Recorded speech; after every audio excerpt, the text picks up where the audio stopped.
அனைவருக்கும் அன்பான வணக்கங்கள். எல்லாரும் எப்படி இருக்கீங்க? நாங்கள் நல்லா இருக்கோம். இன்றைக்கி வந்து பார்த்திங்கன்னா ஒரு சின்ன விஷயம், ஒரு அப்டேட் வந்து கொடுக்கலாம் அப்படின்னு தான். நாங்கள் வந்து லாஸ்ட்டாக நீங்கள் ஹோம் டூர் பார்த்துருக்கீங்களே, அந்த வீடை விட்டு இப்போ வந்து காலி பண்ண போகிறோம். எதுக்கு வந்து நாங்கள் காலி பண்ண போகிறோன்னா, இங்கே ட்ரைனேஜ் ப்ராப்ளம் வந்து வந்துச்சு. என்னோடய இந்தியன் டாய்லெட்டில் வந்து என்ன ஆச்சுன்னா, நாங்கள் அந்த டாய்லெட் வந்து யூஸ் பண்ண மாட்டோம். எனக்கு அந்த ஒரு 1 வீக் உடம்பு சரியாக வந்துச்சு பார்த்தீங்களா. அப்போ வந்து 4 டேஸாக நான் பாத்ரூம்லாம் போகல. அப்போது எனக்கு இந்தியன் டாய்லெட் யூஸ் பண்ணுற நிலம வந்துச்சு. இப்போ யூஸ் பண்ணால் தண்ணியே போகலை, அப்படியே எல்லாமே நிற்கிது. கிட்டத்தட்ட ஒரு 50 பக்கெட் தண்ணி ஊற்றி பார்க்குறோம், பெரிய பக்கெட் வச்சு ஊற்றி பார்க்குறோம், போவே இல்லை. அப்புறமா எப்படியே வச்சுட்டு பார்த்தா அடியில் ஒரு ஜல்லிக்கல், அப்படியே கீழே இருந்து பேஸ்மெண்ட் ஜல்லிக்கல் மண்ணோட அந்த இந்தியன் டாய்லெட் அப்படியே வேலை வந்துச்சு. வந்துட்டு பார்த்தோம், ஒரே ஸ்மெல்லு. அப்புறமா இங்கெல்லாம் எங்கள் வீடெல்லாம் ரொம்ப அதிரும். அப்புறமா என்னாச்சுன்னா, இன்னொரு இடத்துல டைல்ஸ் எல்லாம் அப்படியே கீழே இறங்கிச்சு இன்னொரு பாத்ரூமில். அப்புறமா இது என்ன பிரச்சனைன்ட்டு நான் எனக்கு தெரிஞ்ச பக்கத்தில் இந்த பில்டிங்கெல்லாம் கேட்டுட்டு இருக்காங்க பார்த்தீங்களா, அங்கே 3 பசங்க ஃப்ரெண்ட்ஸ் வந்தாங்க பார்த்தீங்க, குட்டி பசங்க. அவங்களுடைய அப்பா அம்மா கேட்கும்போது அவங்க என்ன சொன்னாங்கன்னா, எலி இருக்கான்.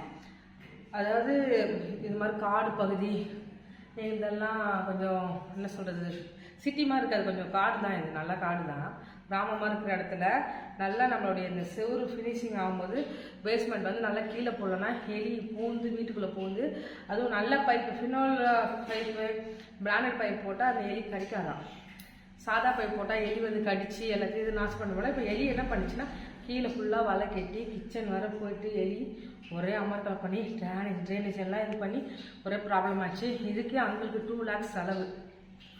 கீழ் வீடு எப்பவுமே உங்களுக்கு தெரியும், நான் சாப்பிட்டு நிறைய வாட்டி சொல்லுவேன், கீழ் வீடே வேணாம. இந்த வீட்டுக்கு வந்து நாங்கள் அங்கேருந்து அர்ஜென்ட்டாக வந்தோம். வீடு சூப்பராக இருக்கும், ரொம்ப பிடிச்சி தான் வந்தோம். ஆனால் இப்போ இந்த ப்ராப்ளம் வந்ததுனால நாங்கள் மூவ் பண்ணால் தான் அங்கிள் வந்து சரி பண்ண முடியும். அதனால் அங்கிள் வந்து எங்களை வந்து என்ன பண்ண போகிறீங்கன்னு கேட்டாங்க. அப்போ நான் சொன்னோம், காலி பண்ணுறோம் அங்கிள், ஏன்னா வேறு வழி கிடையாதுங்க. ஒரே நாட்டம். அந்த ஏசி ரூமில் தான் பாத்ரூம் இருக்குது, செம்ம ஸ்மெல்லு. நாங்கள் ஏசி போட்டே தூங்கலை. கிட்டத்தட்ட 4 நாளாக தூக்கமும் இல்லை, சாப்பிடல. எங்கள் அம்மா அவங்க மாமியார், எங்கள் அம்மா மாமியார் அவங்க ஒரு 3 வாட்டி அம்மா சாப்பாடு கொடுத்தாங்க. அப்புறமா அம்மா கிட்ட, எங்கள் அம்மா கிட்ட தான் போய் சாப்பிட்டு வந்தோம்.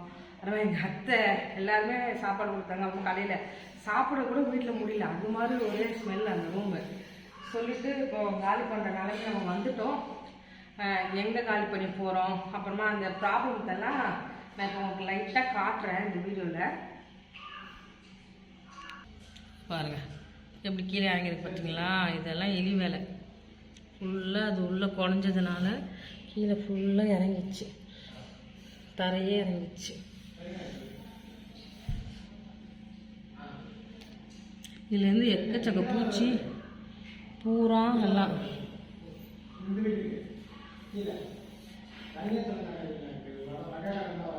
பூரா பூரா பூரா எப்படி எட்டி பார்க்குது பாருங்க, எவ்வளோ பெரிய பூரா. ஏங்க ஹிட் அடிக்கங்க, ரொம்ப பெரிய பூரா எட்டி பார்க்குது. ரொம்ப பெரிய பூரா எட்டி பார்க்குது உள்ளே இருந்து. வீடியோவில் அது கூட ஹாய் சொல்லுது வந்து. எவ்வளோ பெருசு உள்ளே இருக்கு, பாம்பு நினச்சிட்டேன். சரி சரி, அது மாதிரி இங்கே பாருங்கள், இதெல்லாம் பாருங்கள், இதெல்லாம் பாத்ரூம்லேருந்து வர்றது விஷயம். வேறு எங்கேயுமே எங்களுக்கு வரல, பாத்ரூம்லேருந்து தான் இவ்வளோ இது கலிஜியாக வருது.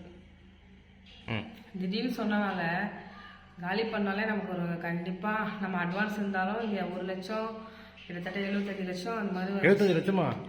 சாரி, 1,75,000 அந்த மாதிரிலாம் கேட்குறாங்க. நாங்கள் என்ன பண்ணோன்னா, இங்கே தெரிஞ்ச அண்ணாக்கிட்ட ஒருத்தங்கிட்ட வந்து கேட்டிருக்கோம். ஆனால் நம்ம ஷிஃப்ட் பண்ணால் கண்டிப்பாக நமக்கு மணி தேவை. அதுவே ரொம்ப ப்ரெஷர் ஆகிடுச்சு, அந்த பணத்தை எப்படியா ரெடி பண்ணிட்டு. அவர் ஃபஸ்ட்டு எங்களுக்கு ஒரு 10,000 தரேன்னாரு. அப்புறமா வந்து ஒரு 20,000 தரேன் அப்படின்னு சொல்லியிருக்காரு. சும்மா இல்லை, கடன். அது எப்படின்னா, நமக்கு வட்டி தான் வாங்குவோம். நாங்கள் 3 rupees வட்டி வாங்குவோம். நம்ம 3 பைசா வட்டி. நமக்கு திடீர்னு சடனாக சொல்லும்போது நம்ம எங்கே போகிறோம், காசுக்கு என்ன பண்ணுவோம், அது எல்லாமே இருக்குல்ல. இது வந்து வாடகை வீட்டிலேருந்து காலி பண்ணணுன்ட்டு அந்த சூழ்நிலை வரும் பார்த்தீங்களா, அவங்க தான் புரியும். நாங்கள் இந்த வீட்டுக்கு வந்து இந்த ஜனவரி வந்தால் 2 இயர்ஸ், ஆமாம் டிசம்பர் வந்தால் 2 இயர்ஸ் ஆகும் போகுது இந்த வீட்டுக்கு வந்து. அதுக்குள்ளே சடனாக போது எங்களுக்கு ரொம்ப மனசு கஷ்டமாக தான் இருக்குது. என்னடா இது நமக்கு ஒரு மாதம் ஒரு செலவு வருது. இப்போ தான் மெடிக்கல் செலவு முடிஞ்சு கொஞ்சம் நார்மலாகி வந்துட்டு இருந்தோம். அதுக்கடுத்தது அடுத்த ஒரு பெரிய செலவு, அதுக்கு ஒரு திரும்ப ஒரு கடன் வாங்கிக்கிட்டே தான் இருக்கிறத தவிர கடனை முடிச்ச படையில. அது ஒரு பக்கம் பெரிய வருத்தம் ஷாம்புக்கு. அப்புறமா நான் சொன்னேன் முடுங்க, ஏன்னா அந்த அண்ணன் கிட்டத்தட்ட கடன் முடிகிற ஸ்டேஜ், ஏற்கனவே முடிகிற ஸ்டேஜ் தான் அங்கு கால் வந்து திருப்பி காசு வாங்க. திரும்பி இப்போ அண்ணா கிட்ட 1 லேக் கடன் ஆயிடுச்சு. நீங்கள் 1 லட்சத்துக்கு 3 பைசா வட்டி கட்டும் போது எப்படி இருக்கும் நீங்கள் யோசிங்க. நாங்கள் ஏப்ரல் கிட்டத்தட்ட அந்த 1 லட்சங்கிறத 20,000 கொண்டு வந்துட்டேன். 20,000 இப்போ இல்லை அங்கிளுக்கு வாங்கும்போது. அப்போ ஆமாம் அது திருப்பியும் வாங்கி திருப்பியும் அது 1 லட்சம் சேர்ந்துச்சு. அப்போ திரும்பி வந்து வாங்கிட்டு நாங்கள் வச்சுட்டு திரும்ப எங்களுக்கும் கொஞ்சம் அப்போ செலவு வந்துச்சு. அப்படியே சேர்த்து எங்களுக்கு ஒரு 30,000 வாங்கிட்டு திரும்ப 1 லட்சத்தை கொண்டு வந்தோம். திரும்ப இப்போ மைனஸ் பண்ணி ஒரு 60 கிட்ட கொண்டு வந்தோம். திரும்பி இப்போ வாங்கி 1 லட்சத்தை கொண்டு வந்துட்டோம். 65 இருக்குது, திரும்பியும் எக்ஸ்ட்ரா ஆயிடுச்சு. அதான் நம்ம என்ன பிளான் பண்ணாலும் அது வந்து நடக்காது. ஏசுப்பா நமக்கு என்ன பிளான் வச்சுருக்காரு நமக்கு வந்து தெரியாது. அது மாதிரி தான் போகுது. நானும் சாமும் அப்படியே கண் கட்டி அப்படியே போயிட்டுருக்கோம். என்னுடைய தம்பி குரு இருக்கான், எங்கள் அத்தை பையன், அவன் வந்து ஹெல்ப் பண்ணுறேன்னு இருக்கான். எப்போவுமே அவன் தான் வந்து ஹெல்ப். இப்போ அம்மா வீட்டுக்கும் வந்து ஹெல்ப் பண்ணால், அப்புறமா ஜோசுக்கு வந்து ஜாமான் எடுக்கும்போது வருவான். இப்போ என்னென்னா நமக்கு இதர செலவுகள், நம்ம இது கொண்டு போகணும், ஹேஸ் கட்டணும் எல்லாமே இருக்குல்ல, அதெல்லாம் இப்போ வந்து ஒரு பெரிய இதுவாக சுற்றி இருக்குது. இன்னும் பார்த்தீங்கன்னா ஒரு வீடு கிடச்சிச்சு, கன்ஃபார்ம் ஆயிடுச்சு. இப்போ நம்ம அங்கே மூவ் பண்ணுன்றது தான் இப்போ பெரிய ஒரு விஷயம். டப்புக்குன்னு ஹோம் டூர் போட்ட பிறகு இது ஒரு அதிர்ச்சி வந்து எனக்கே தாங்க முடியல. ஏன்னா நான் அப்படியே இருக்கிறது தான் ஹோம் டூர் வந்து போட்டேன். சாம் கூட நினச்சி பார்த்துருக்க மாட்டாரு. என்னங்க நீங்கள் என்ன நினைக்கிறீங்க இதை பற்றி? நான் அதெல்லாம் நினைக்கிறது இல்லை. நேற்று ஐயா கொடுத்த மெசேஜ் மாதிரி தான். அப்புறம் நம்ம போக சொன்னால் போயினே இருக்கணும் அவ்வளோதான். அதான் நான் கீழ் குறைஞ்சி போயிட்டே இருப்பேன். எப்படிலாம் பண்ணுறது. எங்கள் பைபிள் காலத்துலேயும் எங்கள் ஐயா ஒரு மெசேஜ் எடுக்கும்போது சொன்னார், யாக்கோப்பை வந்து ஆண்டவர் வந்து அங்கேயே இருக்க சொன்னார், ஈசாக்கு அங்கேயே தான் இருக்க சொன்னாராம். ஆனால் ஆபிரகாம கிளம்பி போக சொன்னாராம். அந்த வார்த்தை வரும்போது எனக்கு புரிஞ்சிச்சு, நம்ம வந்து இந்த வீட்டை விட்டு இப்போ கிளம்புற போகிற வேலை வந்துச்சு. எங்கள் அம்மா சொன்னாங்க, ஏய் இருக்கிறவங்களுக்கு ஒரு வீடு, இல்லாதவங்களுக்கு 1000 வீடு, வாடகை வீட்டில் நீ கவலைப்படாது அப்படின்னு சொன்னாங்க. இன்னும் யார்கிட்டையுமே நாங்கள் வந்து சொல்லவே இல்லை. ஏன்னா மென்டல் ப்ரெஷருங்க, யார்கிட்டையுமே ஷேர் பண்ணல. நாங்களே உங்ககிட்ட இப்போ தான் வந்து சொல்ல வரோம், பார்த்துக்கோங்க. கிட்டத்தட்ட இந்த ப்ராப்ளம் 2 வீக்ஸாக நடந்துட்டுருக்கு. மணி புரட்டணும், வீடு பார்க்கணும், 4 நாளாக வீடு தேடி இருக்கோம், நைட்டு பகல்னு தேடி இருக்கிறோம். எந்த வீடுமே நல்லா இல்லை. ட்ராவல் பண்ணி உடம்பு சரியாமல் திரும்பியும் எனக்கு முடியாமல் திரும்பியும் சாம் ஹாஸ்பிட்டல் கூப்பிட்டு போயிட்டு மருந்தெல்லாம் வாங்கி கொடுத்துட்டு திரும்ப அதுக்கேற்ற மாதிரி பண்ணி அது ஒரு செலவு ஒரு 1000 ரூபாய்க்கு ஆயிடுச்சுலாங்க. எனக்கு 2000 ரூபாய்க்கிட்ட ஹாஸ்பிட்டல் செலவு வேறு போச்சு. அப்புறமா அப்படி இப்படின்னு போயிட்டு பண்ணி, ஏன்னா ரொம்ப அலைச்சல், வீடு தேடி நம்ம எங்கள் வேலையும் பார்த்துக்கிட்டு எல்லாமே பண்ணிட்டு ஒரு அப்புறமா ஒரு முடிவு பண்ணி ஒரு நல்ல முடிவாக எடுத்து சரி நம்ம வந்து மூவ் பண்ணலாம்.